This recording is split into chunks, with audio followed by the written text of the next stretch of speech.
반갑습니다. 경영자 그리고 직원 여러분. 현장에서 오늘 또 힘차게 하루를 시작하셨을 것 같습니다.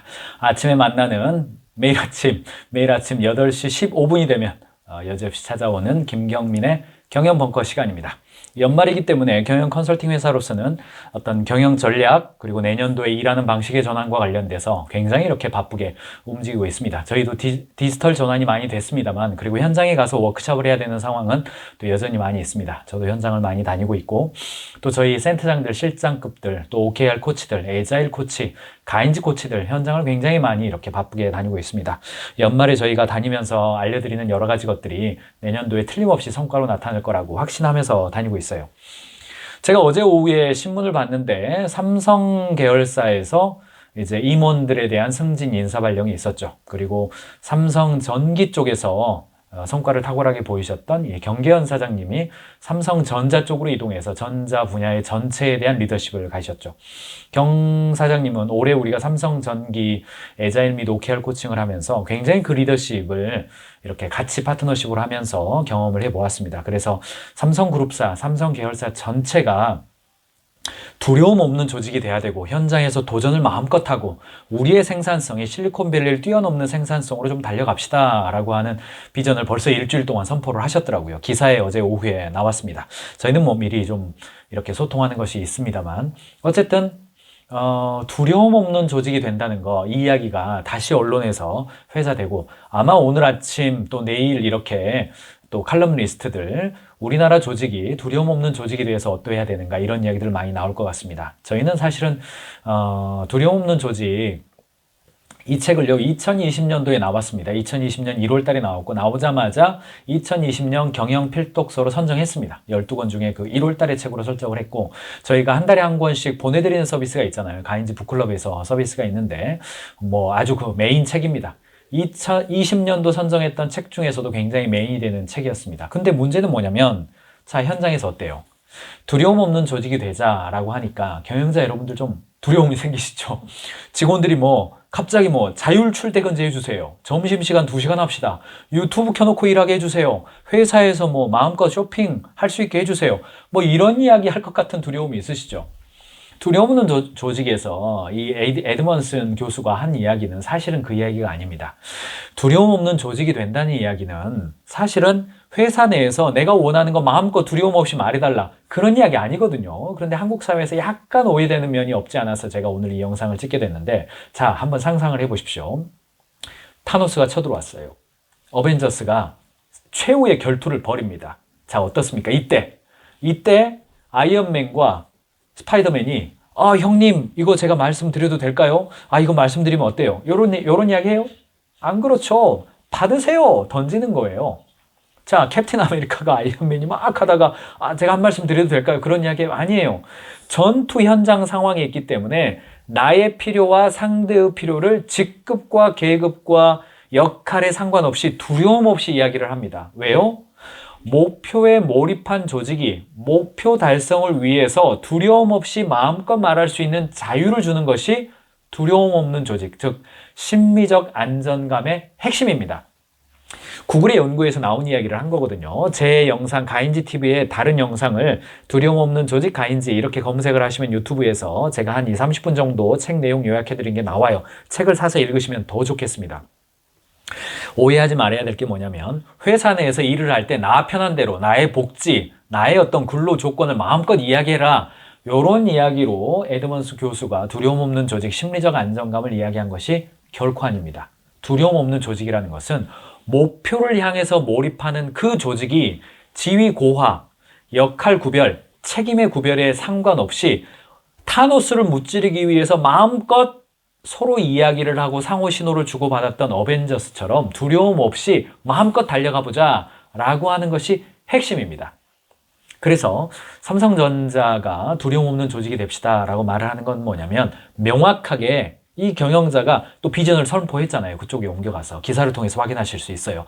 비전을 선포했습니다. 그 비전을 향해서 달려갈 때 우리는 두려움 없이 그 비전과 목표를 향해서 마음껏 달려가자. 그것에 우리 몰입하자. 이 이야기입니다. 물론 그 과정에서 그 비전을 달성하기 위해서 경우에 따라서 점심시간 2시간이 중요할 수도 있습니다. 유튜브 틀어놓고 일하는 것도 중요할 수도 있어요. 그러나 이 본질이 빠진 채 이거 해주세요 저거 해주세요 이렇게 이야기되는 것은 에드먼스 교수가 맨 처음 한 이야기 구글이 조사했던 그 연구 결과의 본 취지는 아닙니다. 그러므로 경영자 여러분들이 두려움 없는 조직을 추구할 때는 선행 조건이 있어요. 그게 뭐냐면 목표에 대한 몰입입니다. 그 목표를 몰입할 때 경우에 따라서 경영자에게도 사장님 그거 아니지 않습니까? 현장의 직원들은 현장의 고객들은 이게 문제입니다. 사장님 그 판단도 괜찮을 수 있지만 제가 발견하는 것은요 이러이러한데요. 데이터는 이렇게 말하는데요. 이게 두려움 없는 조직이에요. 회의 시간에 이런 방향으로 가는 거 굉장히 중요한 거 관점을 조금 바꾸셔야 두려움 없는 조직에서 말을 하는 심리적 안정감에 대한 정확한 개념을 좀 보실 수 있어요. 유사한 개념으로 자 수평 조직의 환상이 있어요.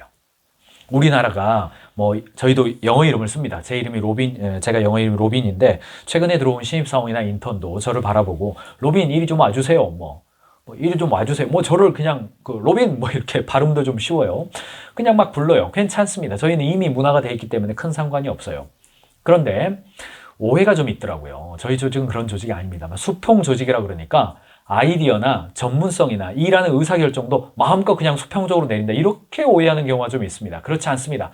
수평 조직을 하는 이유가 있어요. 그건 김봉진 대표가 명확하게 표현을 했어요. 배달의 민족. 일은 수직적으로, 문화는 수평적으로 이런 표현을 썼거든요. 그래서 김봉진 대표가 어느 한 인터뷰 기사에서 이런 표현을 썼습니다. 우리가 수평적인 문화를 지향하는 것은 조직 문화를 좋게 하기 위함이 아니라 의사결정권자가 보다 현장에 있는 정보를 명확하고 투명하게 얻기 위함입니다. 이런 표현을 썼어요. 생각해 보세요. 두려움 있는 조직에서 게다가 피라미드 조직이 위쪽으로 쫙 올라간 조직에서 현장에 있는 정보가 이사회를 거쳐서 사장님에게까지 가기까지 몇 시간 걸립니까? 며칠 걸립니까? 혹은 정보가 얼마나 왜곡됩니까? 보고 한 사람이 욕먹게 되죠. 이런 조직을 피하고 플랫하게 수평적으로 위의 피라미드가 아랫방향으로 훨씬 내려오면서 우리 MBWA라는 컨셉은요. 경영 컨셉에 원래 있었습니다. Management by Working Around. 업무가 일어나고 있는 그 현장에 가서 매니지먼트, 즉 경영해라 이런 리더십의 경영 컨셉이 옛날부터 있었어요. 그래서 현장 경영하고 월마트의 샘 월튼 회장은 주말마다 현장을 다니면서 아이템 하나하나씩 가격 하나하나씩 다 점검하는 거예요. 이게 MBWA의 기본이잖아요. 그래서 비슷한 컨셉입니다.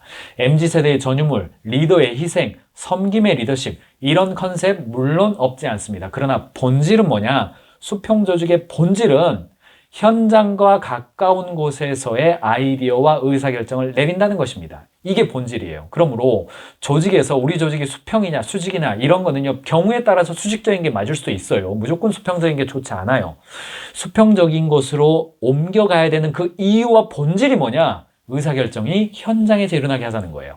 그러니까 경영자가 야 들어와 사장실 들어와서 보고해 부장실 들어와서 보고해 임원실 들어와서 보고해 라고 하기보다는 MBWA 가능한 현장에 가는 겁니다. 그리고 가능한 공장에 가는 거고 가능한 고객이 있는 공간 현장이 어디예요? 고객이 있는 공간이 현장이잖아요. 그 현장을 가는 거예요. 그 현장에 가서 대화해야 되니까 아무래도 직급을 부르지 않고 마음껏 말할 수 있게 해주고 역할별로 보고체계 이런 거 없이 그냥 한 통으로 말할 수 있게 해주는 거 이런 게 중요한 현상으로 나타납니다. 그래서 수평 조직의 환상이 좀 있는데 그것은 일을 할 때도 의사결정도 n분의 1로 해서 부장이나 신입사원이나 다 한 표씩 행사해라. 그런 거 아닙니다. 그런 거 아닙니다. 일에 전문성이 있는 거고요. 그 경험치와 실패와 성공의 자산 결코 무시하면 안 됩니다. 단 자꾸 현장으로부터 떨어지면 안 되고 의사결정권자가 의사결정을 내리는 사람이 현장으로 가서 MBW에 하라. 이게 수평 조직의 진실입니다. 게다가 피라미드형 조직이 강화되고 지휘 보고 체계가 명확한 조직에서는요. 신입사원이나 현장에서 직접 고객을 만나는 그 실무자들이 의사결정권자에게 보고 라인 거치는 과정에서 벌써 왜곡되고 희석되고 중화돼 버립니다. 아주 나이브한 이야기, 있는 그대로의 사실을 획득하는 게 어렵거든요. 그래서 지금은 디지털 기반으로 해서요. 그 정보와 데이터가 아주 수평적으로 아주 있는 그대로의 사실로 대시보드가 발전되고 있습니다. 여러분 회사도 점점 그런 고민들을 하고 계실 거예요. 그런 관점에서 수평 조직을 이해하시는 게 좋습니다. 자, 마지막으로요. 하나 더 이야기하자면 어떤 의미에서요. 사실은 이 모든 문제를 해결할 수 있는 이니셔티브가 있습니다. 그게 뭐냐면 먼저 깃발을 드는 겁니다. 자, 성경에 보면요. 재미있는 어떤 우화가 나오면 재미있는 어떤 스토리가 나와요. 그거를 어떤 사람은 이제 사실로 받아들이고 어떤 사람은 뭐 신화로 받아들이고 그렇습니다. 저는 기독교 신앙이 있는 사람으로서 사실로 받아들이는 사람 중에 한 명입니다. 자, 이스라엘 백성이 출애굽을 하죠. 애굽에서 이렇게 나와요. 광야에 있습니다. 지금의 사우디아라비아 근처라고 봅니다. 거기에 이제 있는데 때 아닌 이렇게 뱀이 돌아다니면서 독뱀들한테 막 물려요. 그래서 백성들이 뭐 수십만, 수백만 명이 막 죽을 것 같아요. 그런데 모세가 신호로부터 계시를 받습니다. 무리가 있는 공간 한가운데 동산 위에다가 구리뱀을 세워라. 구리뱀을 세우고 높게 세워서 모든 백성들이 볼 수 있게 만들어라. 그리고 백성들에게 이렇게 말해라. 뱀에 물린 사람들은 다 이 구리뱀을 봐라. 구리뱀을 보면 그걸 보는 순간 그 독이 나올 수 있을 것이다. 이게 저는 여러 가지 은유와 신학적인 어떤 상징이 섞여 있다고 저는 봅니다만 그거를 본 사람은 다 나았다고 성경에 기록되어 있어요. 무슨 이야기입니까? 이게 뭐 지금 여러분 보시는 게 이제 1953년도에 이 모우돈이라고 하는 작가가 그린 어떤 모세와 구리뱀이라는 어떤 그런 상징이죠. 아마 이런 그림이었을 것 같은데 제가 보니까 광야에 나무가 너무 많은 것 같아요. 이렇게 중세시대의 화가들은 아주 이렇게 풍성하게 그렸어요. 르네상스 시기를 좀 넘었지 않습니까? 그런 그림이다 이렇게 이해하시고 봐주시고 제가 말씀드리고 싶은 핵심은 뭐냐면 우선순위가 비전과 원칙을 먼저 제시하라는 겁니다. 구성원들 모두가 바라볼 수 있는 깃발이 먼저 있어야 된다는 거예요. 백성들이 힘들고 어렵고 죽어가고 이럴 때에 뭘 들었냐? 이 백성들이 바라볼 수 있는 깃발을 든 겁니다. 비전을 든 거예요. 그리고 그 비전에 대해서 몰입함으로써 백성들이 행복도 누리고 서로 즐거움도 누리고 했다는 은유적으로 하는 분들도 있습니다. 여러 가지 해석이 있으니까요. 그러니까 조직의 중심부에서 비전과 원칙을 주고 수행하는 방법의 자유를 주는 조직은요, 마이크로 매니지먼트 하지 않을 수 있습니다. 두려움 없는 조직 할 수 있어요. 왜요? 비전과 원칙을 충분히 이야기해 주었기 때문에 그가 수행하는 것은 맞아, 뭔가 고민하고 우리의 방향성에 맞게 지금 달려가고 있을 거야 라는 상호 간의 믿음을 얻게 되는 거잖아요. 그런데 이거 없이 규정을 만들고 통제해버리면 뭐 야근 식사하는데 뭐 10,000원짜리 먹었다고? 야근식 때 규정이 얼마야? 8,000원 이야기해. 야, 부산 출장 갔는데 호텔에서 잤어? 얼마 썼대? 20만 원? 야, 호텔 출장 규정비 정해. 고객을 만나는데 뭐 이렇게 뭐 선물을 주는데 얼마 줬다고? 야, 선물 규정 정해. 이런 식으로 가버리면 자꾸 조직 내에 규정이 늘어나고 규정은 권력을 발생시킵니다. 권력은 두려움을 만들어요. 다시 한번요. 조직 내에 규정이 많아지면 그 규정을 운영하는 사람들이 권력이 생겨요. 첫 번째 권력, 이 규정을 적용한다? 야, 눈 감아준다. 이런 권력이 생겨요. 규정이라고 하는 것은 다양성이 있기 때문에 그 어떤 규정을 적용할 건지에 대한 운용자들의 권력이 생깁니다. 여러분들 뭐 지금은 타다 자동차가 역사의 뒤안길로 사라졌습니다만 타다 자동차의 진정한 승자가 누군지 아세요? 타다도 아니고요. 택시 업계도 아니고 진정한 승자는 공무원들입니다. 공무원들의 권력이 엄청나게 세졌어요. 교통법에 관련돼서 해석할 권리가 그들에게 생겨버렸잖아요. 조직 내에서도요, 자꾸 규정이 생기면 규정을 관리하는 사람들, 주로 비즈니스의 후방에 있는 사람들, 지원실, 총무실, 인사과 기획실, 홍보팀, 이런 지원 부서에 있는 사람들의 권력이 강해집니다. 그래서 현장에서 일하는 사람은 자꾸 뒤를 돌아봐요. 이 규정이 어떻게 되지? 그런 조직에 있어서는 두려움만 커집니다.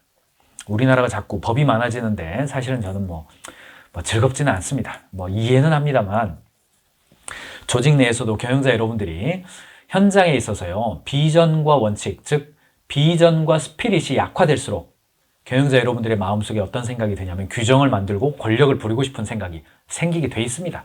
가정에서도 아버지가 자꾸 그런 생각이 들게 돼 있고요. 단체에서도 회장님들이 자꾸 그런 생각이 들게 돼 있습니다. 뭐냐? 권력자는 규정으로 권력을 발휘하기 때문에 그렇습니다. 그러나 그 길을 가시면 안 됩니다. 그 길에는 자유가 없습니다. 자유는 뭐냐?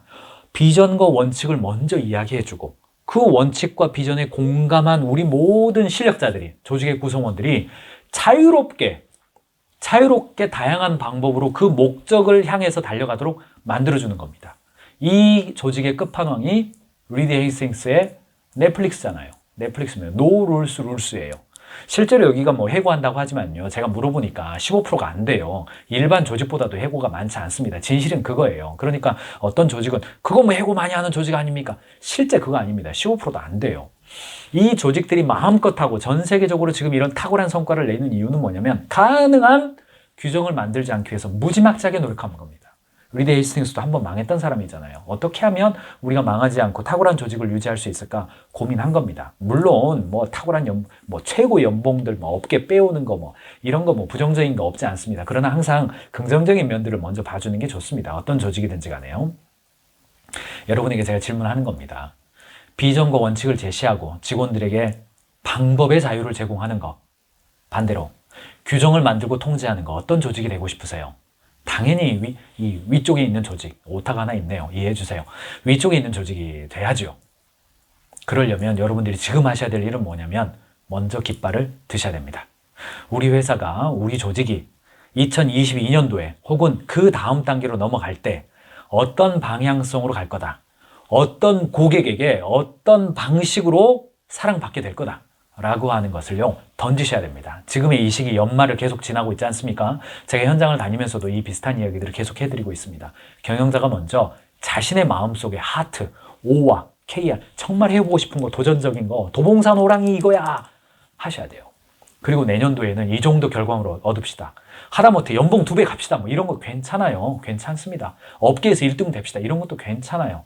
나름대로의 경영자로서의 깃발 드는 거 여러분들이 신경 써서 가시기 바랍니다. 이런 조직이 두려움 없는 조직이 될 수 있어요. 자, 오늘은 첫 번째, 두려움 없는 조직의 출발점은 목표 몰입형 조직에서 출발합니다. 복지해달라, 근로여건 개선해달라, 이런 거 물론 따라올 수 있습니다만 첫 번째 추진 방법은 목표 몰입형 조직이 되는 겁니다. 적이 명확한 군대는 불만이 별로 없습니다. 그러나 적이 명확하지 않은 군대는 벌써 전투복도 불편하고 전투화 밑에 있는 돌 하나도 불편해집니다. 옷도 불편하고 총도 무겁고 그래요. 그러나 적이 명확한 조직은요, 전투화 밑에 돌이 무슨 문제입니까? 지금 싸우기 바쁜데. 목표 몰입형 조직이 중요합니다. 그런 조직이 두려움 없는 조직이에요. 두 번째, 현장 중심의 의사결정을 하기 위해서 수평적인 조직은 있는 겁니다. 현장 중심의 의사결정에 포커스를 맞춘 수평 조직은요, 중단하지 않아요. 화가 안 나요. 경영자가. 열도 안 받아요. 거기에 포커스 하시고 조직을 플랫하게, 조직의 상층부에, 피라미드의 상층부에 있는 사람들이 현장으로 가는 겁니다. 그거 수행하시고, 마지막으로 먼저 깃발을 들어서 방향성과 철학을 보여주시는 거, 이거 하시기 바랍니다. 자, 오늘 역시 날씨가 점점 추워지고 현장에서요, 제가 현장을 가보면 날씨는 추워지지만 내년도의 목표와 비전을 향한 또는 도전적인 OKR 설정을 위한 챌린지는요, 뜨겁습니다. 제가 가는 현장마다 하루에 지금 2군데씩 다니고 있습니다만 현장마다 뜨겁습니다. 오늘도 제가 갈 겁니다. 여의도 가고 판교 가고 오늘도 일정이 있어요. 그 모든 일들 do everything in love, 사랑으로 하시기 바랍니다. 비즈니스는 사랑입니다.